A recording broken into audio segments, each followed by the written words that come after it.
Marketing has always been my thing, but guerrilla marketing obviously makes it a bit more 360. I mean, I studied it. It's always just been part of my life. That's what's needed. PBW is a form of guerrilla marketing.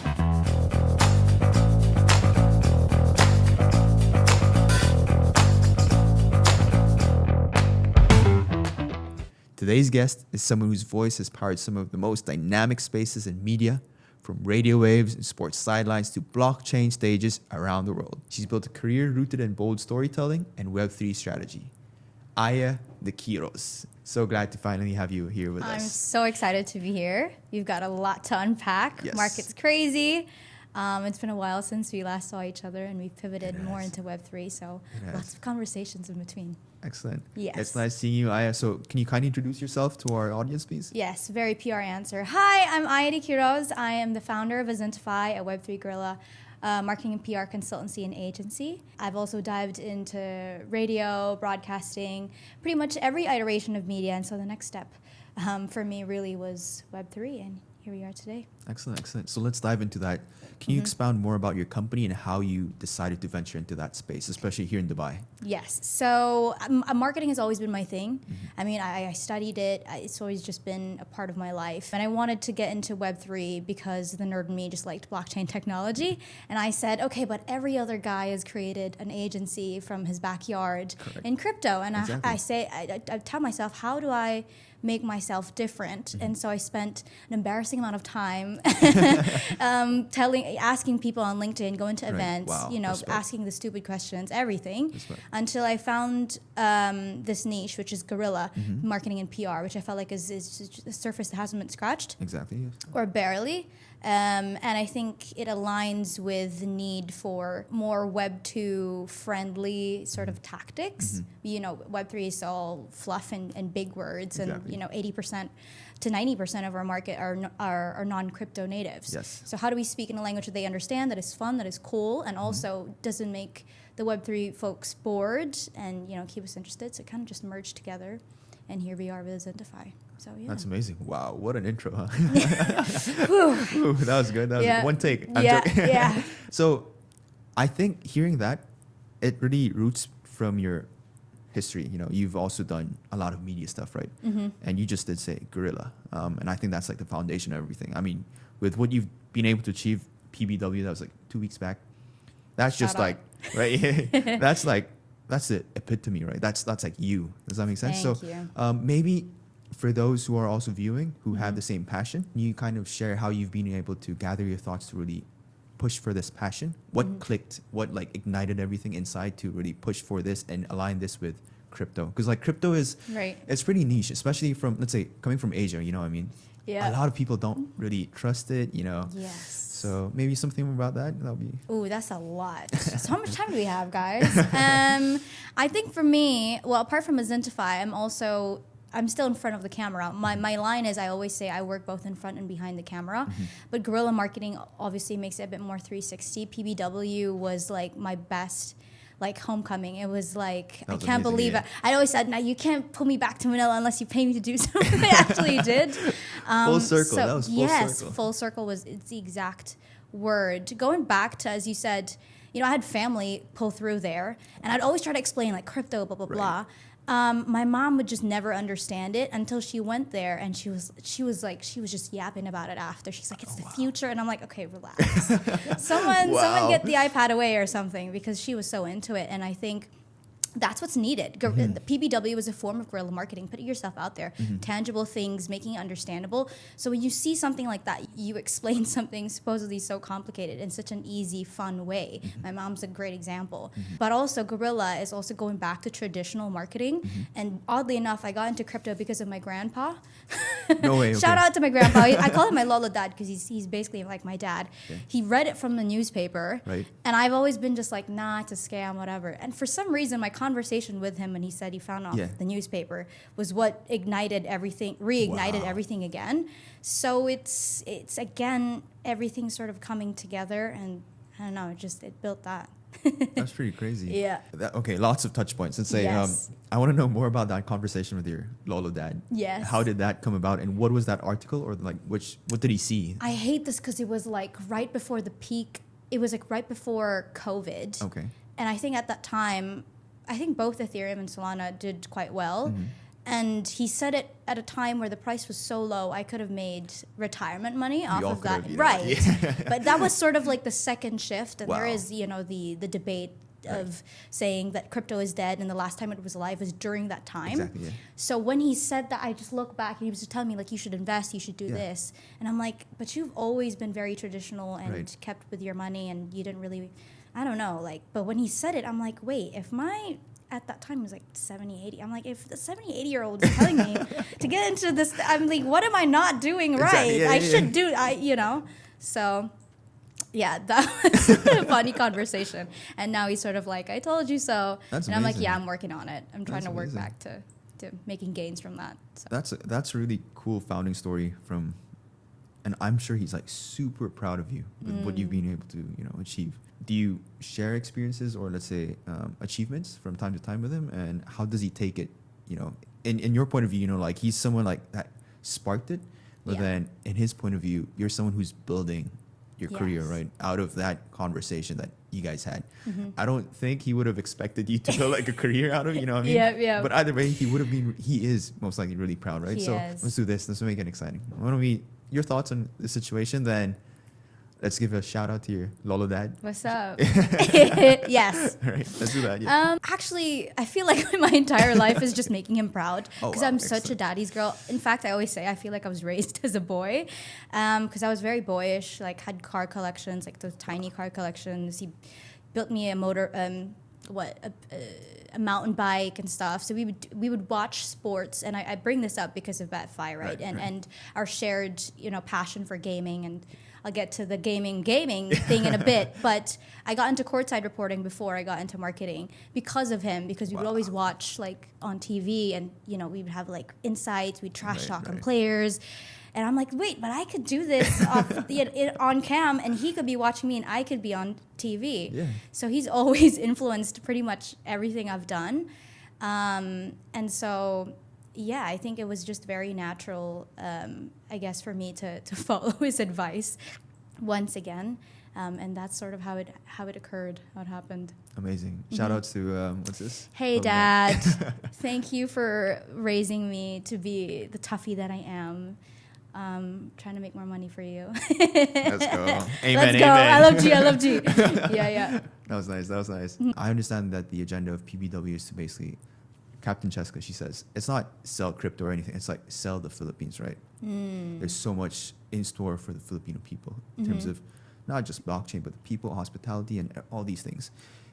And the way I view it, like me being born and raised in Manila, that's like a big part, you know? And then I've seen like the film, videos, crazy from the, what's that fish box? I saw that, right? Yes. So maybe you can discuss more about that. That was I missed out on that, actually. Oh, yeah? I was like, I was too busy working. I didn't get a taste of those in person. I wish I did. But as you said, it's putting the Philippines sort of out there. And it's funny, I did a panel there, and I had asked one of the biggest KOLs, and sort of like, what was the name of the panel was, what are your thoughts about the Philippines and how has it changed since being here? Well, our work ethic is really what stands out, because a lot of them have very dedicated members in their team that are Filipino, and they're super dedicated, and they're always awake for some reason, even when I'm traveling everywhere. And they saw that as well when they went to the Philippines, just the kind of work ethic and the warmth and the dedication to either hospitality or the actual hustle.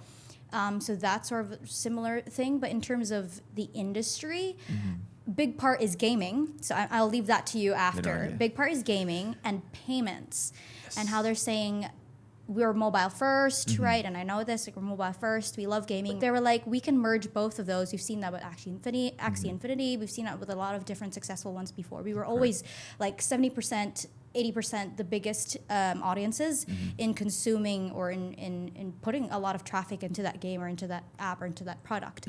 So they were like, we can leverage that, and payments and gaming, again, together can be the future of how blockchain merges into the Philippines, and how the Philippines can be more on the global scale. But I want to, again, with the gaming bit, and as someone who's been raised in Manila, and we're both now in Dubai, what's the narrative like from there to now, where you want to see it in the future, and how you're building that narrative? So that's pretty exciting. Okay, now you're hosting, huh? All right, so let's fall into it.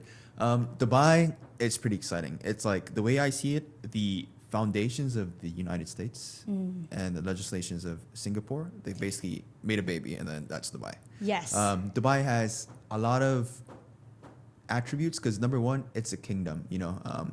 The people who rule the government, they do it for the sole benefit of making the country better. And I think that's like the key difference between all these other, let's say the US or somewhat. The beauty of that is, again, since we understand that the support from the government is so robust and the people believe it, the benefits for the local Emiratis it's absolute top tier, right? Nothing else, nothing can top that, right? Yeah. And we understand that there's so much potential because there's so much land that can still be developed. Now, given that, you go to the 5-star hotels here, it's crazy. It's like out of this world. You know what I mean, right? Yeah. Perfect example, you go to Atlantis. You go there and you're like... The new Atlantis? See, there's like 2 Atlantises. But yeah, like you see it and you're like, there's no way this isn't a hotel casino. The only thing lacking is like a casino floor, you know what I mean? Because it's the same ambience. You got the premier, brands. You got the 5-star, restaurants. Everything's there. Yeah. And I think that's where the potential comes into play. And the most important thing is, again, you want a legal body that can keep everyone safe. Not just the operators, but also the users or those who enjoy this type of entertainment. Mm-hmm. And the biggest shift in that fundamental is, again, Dubai, the UAE, or the Middle East, they're still respectfully, they have one of the oldest religions that have culture, the laws, the I get what culture, you know what I mean? Yes. And it's crazy because like me coming from the Philippines or from Asia, you never see that kind of discipline. When it's Ramadan, like everyone, no questions asked. Yeah. Everyone's just you like, gotta go at this time. Right? Go. You have to. Exactly. Yeah. And I think that's like that's so exciting because like if you have that ethic and that culture and that mindset for building all these legal frameworks for the regulations, you understand that they will do their job because again, it's a kingdom. Now the thing is, they've recently released the offline licenses for operators and also aggregators. Yes. And that happens in number 1, Wynn Casino, Ras Al Khaimah. Yes. Land value has like crazy skyrocketed. Mm-hmm. They've got an airport there. They got the beaches. Mm-hmm. You got Dubai next door. You got Abu Dhabi next door. You got the F1 racetrack. So it's like, we're just really excited to be here. Are we operating here? No, not yet because we're not legally allowed. Mm-hmm. What kind of relationships do we have? We have tech companies. It's pretty exciting. I'm just waiting for everything to unfold. I think this is the next future, not just in terms of gaming, but in terms of blockchain, in terms of technology, the way that people push the limits here. I mean, Elon Musk, Trump flew here and they got how many trillions of, investments, right? Right. Who does that, right? So I think that's all I got to say. It's pretty exciting. I hope, and I know that one point it will be more open, especially with all the gaming, let's say the Web 2 or the old school type of PC gaming that's all accepted here now. So yeah, I think that was a lot, yeah. Yeah, it was quite a sandwich. Yeah. But I want to ask about in relation to gaming and Web3, how awake are we? Another debate is they think it's died down from way before, especially in relation to NFTs, NFT gaming. Yes. So are you trying to revive it? Do you think it's alive and it just needs a little bit of passion, a little bit of TLC from your side? Mm-hmm. Where are you at in that equation? My personal opinion, basically, we're just merging 2 worlds. We have people who love DeFi finance. People under there, you got traders, you got people who love creating things, love making new businesses. So those are the people who think of new tokens, altcoins, so on and so forth, systems behind that. And we have gaming, which is like pure entertainment. Now, with merging Web3 and gaming, we bring the attributes of both to provide top tier or next level entertainment to those who enjoy it. So common aspects will be people who like to trade. They're just in front of the monitor like 24/7, you know what I mean? It's just their thing. No one made them do it, but it's just their passion and they enjoy doing that. Now, if you think about it, when you place an order for a spot trade, it's like you placing a bet on something that will either go up or go down. Long, short, same thing. It's like you get a hand and you're like, hey, I got a better hand than the guy next to me or the dealer. I'm going to win this. Depending on your risk appetite, you play a hand, you play a trade, get the outcome, you enjoy it, you fulfill your life. I mean, it's just your kind of thing. So given that common denominator, we just want to make sure that we can bring the best of both worlds to our users, to the market. And our value is to make sure that, we can push the limits in terms of technology. Because again, number one, blockchain is blockchain. You can't cheat blockchain, right? If it's on the blockchain, then it's there. It's there forever. Exactly. So I think safety is a really big thing for us. Yeah. So in terms of, processes, first payments, we'll do everything via blockchain. Given that we will be regulated and, licensed under the Anjuan license, we want to ensure that everyone is safe. And the second part of it is, how can we optimize the KYC or the operations to ensure that everything's efficient and safe for not only the operators, so operators, not only us, because also our clients, and also the users, you know what I mean? Because at the end of the day, we want to make sure that everyone's happy, everyone's within risk tolerations, no one's legally, in trouble or anything. Right. And just have fun, right? I mean, obviously, if you lose a hand, then it's not fun, right? But then, right. Yeah. It's part of the game. It's part of the game. There you go. What you're trying to say there is that the appetite is never lost. Exactly. It's always been there and it's always going to be there. Exactly. And it's just a matter of how you position yourself again to awaken that appetite. Exactly. And I say that all the time, with guerrilla marketing. I'm like, you're just basically giving up.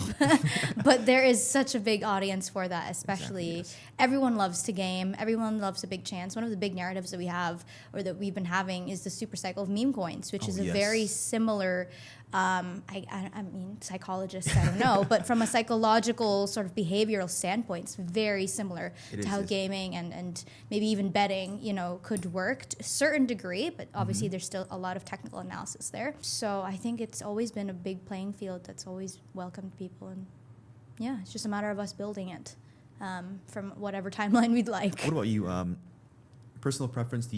Have you enjoyed certain types of games? Not just limited to like the old school type of games, card games, but rather in the Philippines, basketball is huge. Yes. Like, it's super huge, right? It's crazy amounts. And I don't, maybe like for those who are, viewing, people would bet on like soft drinks to like 100,000 pesos or like God knows, it goes crazy. To their house. Exactly. Over teams. Exactly. Now, most likely, I'm just saying this out of, curiosity. It's accepted by culture to place bets on, teams or, winnings. You watch volleyball, you watch basketball. There's always that rivalry in terms of that guy supporting this team and you're supporting another team. What kind of entertainment did that sprout? And how did that, let's say, that experience possibly like spark that passion or that drive to engage in sports media in your case? I think it's that sense of community. Oh no, it's one of those words that we drop in Web3 all the time. Community, but it's true. It is, it's a part of our soul, part of our culture. It literally is such a big part of my life that I made it my job, right? For a time in my life. And to be able to feel that energy that's a good word. Yes, in the arena is just insane. I feel like I start trash talking the other team, but I'm like, wait, I'm reporting for them as well. So I'm like, I get super involved in that, and I go to the trainings. Like it's this whole ecosystem that it will just never leave our who we are as Asians, as Filipinos.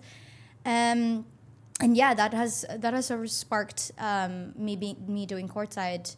But also got into, as you say, we're mobile first, right? So I got into mobile gaming. So I did Mobile Legends during COVID. And I was like, shout out to ML, what's up? I was a tank player. Yes, sir. And I was like anonymous because obviously that's that whole like, male, female thing. Right. So I had like a guy username, I had like boy, like I lied the full bit.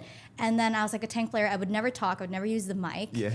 And I was like the top 4 locally for a good 2 months, I think. Wow. And it's hard. You have to keep playing to keep at it. And I remember I met one of the guys that was playing for a long time. I finally did a big reveal, and he was like, "You're a girl," and I'm like, "Yeah." Like I've been carrying the team this whole time.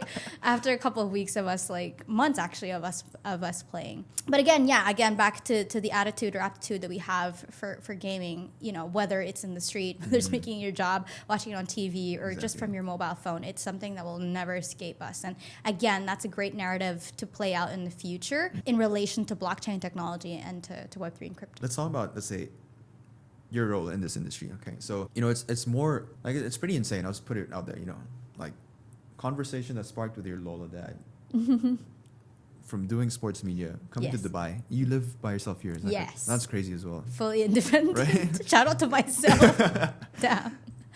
I would, safe to say, I would assume that you had a job first, but then to branch out of that and take on the risk to build something yourself and into something Web3 where it's highly dominated by men still, right? Yes. That's pretty respectful. But it all, again, boils down to your company's the guerrilla marketing company. That's what that's your vision, that's your value, that's your mission, right? And you did raise something about, let's touch on it a little bit, FTX. Okay. And I think, a company that's really pioneered this type of marketing is Red Bull. These guys are insane. Yes. They have one product and that flies off the shelf, and it's all due to their marketing. All because of wings. Exactly. Yeah, exactly, right? So given that, perhaps would you share some of your inspirations on how you'd like to handle your clients or your campaigns? What makes you different? And in what way do you think this industry will change moving forward with the advancements with, I don't know, VR or crypto? Metaverse was almost a thing, you know what I mean? And Web3 as well? I'm going to start with what you said of me being in another supposedly traditionally male-dominated industry, which is tech, more so Web3. Well, I was in sports, great. All right, yeah. And then I was in broadcasting, great. Yeah. And so I'm just like, let's do another challenge of it's being very similar. But I felt like I could create value. Web3 is basically still a baby, still in its infancy. And I said, I can create something pretty long-term here. It's still somehow kind of early if I just make the right narrative. And so I just put myself out there. And obviously, I was overcome with a lot of different feedback from everybody, not just guys. And what I always tend to say is, I never thought of that narrative of women against men or whatever. It was always, I'm just going to do me, and then that narrative sort of just disappears later on. And so whatever the industry, whatever is dominated by who, I'm going to start dominating it towards the end. Let's go. Yeah, and I'm just going to be like, oh, it was? Right. So there's that. To your second question about, what was it, like the future of crypto? Let's put it this way. What do you think? How do you think this marketing niche, I'll say that, niche, guerrilla marketing, how do you think it's going to change moving forward? And what kind of strategies do you have in place that makes you different? Yeah. So we do everything from immersive events, CGI, anything that's interactive as well, holographic stuff that you can see in events, because I feel like that is the future. Again, making it more fun and interactive. I also feel like for crypto natives, we've sort of reached a plateau where it's just the same thing over and over again. The Telegram groups, the Discord chat, and the same kind of tone of voice on X. Yeah. And I'm like, but we're also, we deserve better than that. Exactly. And then also a lot of our allies are new allies, again, who are non-crypto natives, and they don't have X, they don't have Discord, they don't know how to even create a wallet or anything like that. Right. And it's terrifying, like all this big jargon, and we're overcomplicating it, making it rocket science, even though technically it's not. And so why don't we just package it in a fun way where everyone enjoys it? It's guerrilla, it's fun. We're using tactics and marketing, as you said, like Red Bull is a good example. Liquid Death is an example. Again, these are just an F&B. They have worked tremendously well, and I'm like, what's stopping us from using that in the next iteration of media, next iteration of consumption, which is Web3? So it was literally just like poof, just made sense in my head. I think I've got all the skills and talents. I think I'm pretty guerrilla when I speak and present myself as well. So it was just like the perfect baby for me to create, and here we are. There you go. Shout outs to your company. Zentify.com, you guys. Personal question as well. So you've done sports media and then broadcasting, and then you're already into this space, right? And you've done PBW or other host events, and that's like you already, right? It's like fundamental skill of yours. Now, I think you can push the limit into venturing into different aspects. Let's say something really wild would be, I don't know, you start making movies or something like that. You know what I mean? But Brad Pitt, what's up? Yeah. I mean, the new F1 movie. Right. Yeah. So, is there anything that sparks your interest? Something you're planning for next year? And I guess the reason why I'm asking this is not just personal curiosity, but then maybe some people who are viewing as well, where they've always been passionate about Web3 or whatnot. They've always wanted to do something, and they never really had like the the what's that word? The fire and the confidence to get it through, right? I just want to do a quick shout out to this guy because I think you've been such like from the time that I met you and we have pivoted a lot. Oh yeah. But I feel like my view or my respect for you has always been the same because I knew you were always gonna be somewhere up there. Yeah, I don't know why. Even though we don't really talk, it's just for some reason that's how I sort of view you. And I think that's a very similar thing that we have, that we will always hustle. We will always try to, you know what I mean? Hey, we will always try to get to the top somehow. Together. Like you could throw us in, like, don't do that, but like you could throw us to the Amazon and for some reason we would make like some like 9-figure business in the middle of the forest or something. Like I feel like we're those type of people, and it's a very niche thing or a quality that can survive. It's the only thing that can survive in crypto. You can't be in crypto and not be a shark.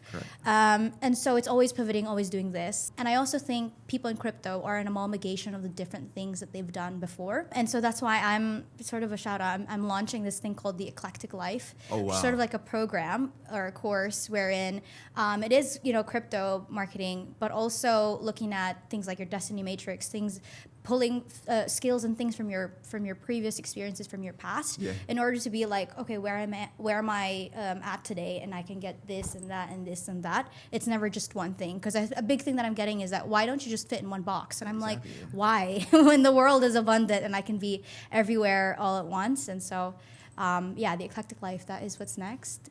So watch out for that. That's crazy, huh? Wow. Website up and running? Not yet. No, it will be on my page, mostly on Instagram and YouTube. So just check it out on there. LinkedIn maybe perhaps as well. Well, that was for me. How about you? I'm sure you've got a lot of exciting stuff ahead. Right. So give them a teaser. So I guess like BetFi, again, it's crazy with what we've been able to accomplish as a team. And again, we want to bring value in terms of giving back to those users who love this game, who are passionate about gaming. And the model that we've incorporated to make this possible is we give back. If you hold BFC, which is the token that we will be launching, 30% of the net casino profit is given back to those holders. And then again, when the casino launches, you stake your USDT, you get BFA. Then 70% is given out to those BFA holders. So the question is, every time I say this, they're like, how do you make money? Why do you even do this, right? And I think it's just to set the standard to be able to create for those who enjoy it, for the love of the game. It's like basketball, you know what I mean? And by doing this, I've personally learned a lot. I value this project more than anything, and I think it sets a standard for me to be able to push again and do it for the people, not for myself, not be greedy, because I want to see you successful. I want to see everyone successful, and the only way we can achieve that is to be good people, I guess. It like diverted into something quite different. Karma and whatnot, but BetFi is pretty exciting. It's launching soon, so everything's going to be live on our social media as well. And that's about it. I think it's always a cycle. We have crypto cycles as well. Everything goes back. So if you do good, a lot of good will come back to you as well. Correct. Yeah. Career, life, everything. All right. Yes. So before we wrap it up, Aya, so again, thank you so much for your time. Thank you as well. I think it was more like a catch up where we didn't even have the cameras. Sure. You know what I mean? Yeah. Why don't we wrap up in a different way where you could say something to yourself, to your future self? And then I'm stealing this. I'm stealing this, what you just said. Yeah. And that's about it. Let's go ahead. How's the party at the yacht that you just bought with your bikini and your tan and the peaches that you have in one of the tables in the kitchen of the yacht? That's it. I know you're having a grand time. So say hi to the Mediterranean Sea for me. And I hope the villa in Italy is doing well as well. Fantastic. That's it.